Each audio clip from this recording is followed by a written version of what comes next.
ગત 28 જાન્યુઆરીના રોજ રાત્રિના 9 વાગ્યાની આજુબાજુ અલ્પેશભાઈ શાકરિયા નામના વ્યક્તિએ રેસકોર્સ ઉપર દવા પીને આપઘાત કરી લીધેલ હતું.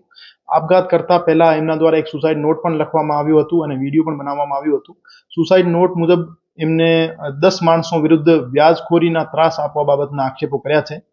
આ બાબતે પ્રનગર પોસ્ટેમાં ગઈકાલે બીએનએસની કલમ 108, 54 અને મની લેન્ડિંગ એક્ટની કલમ 5, 40 અને 42 મુજબ ગુનો દાખલ કરવામાં આવ્યો છે અને હજુ સુધી તપાસમાં 5 આરોપીઓ 10 માંથી એમને અટક કરવામાં આવ્યા છે.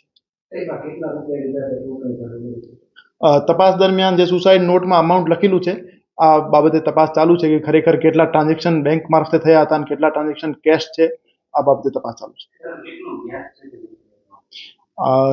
સુસાઇડ નોટથી ક્લિયર નહીં થતું, પૂછપરછ કરવા દરમિયાન સામે આવશે તો આપણે કુલ સુસાઇડ નોટમાં 10 આરોપીઓના નામ હતા, એમાંથી 5 આરોપીઓને અટક કરી લેવામાં આવ્યા છે અને 5 આરોપીઓની ધરપકડ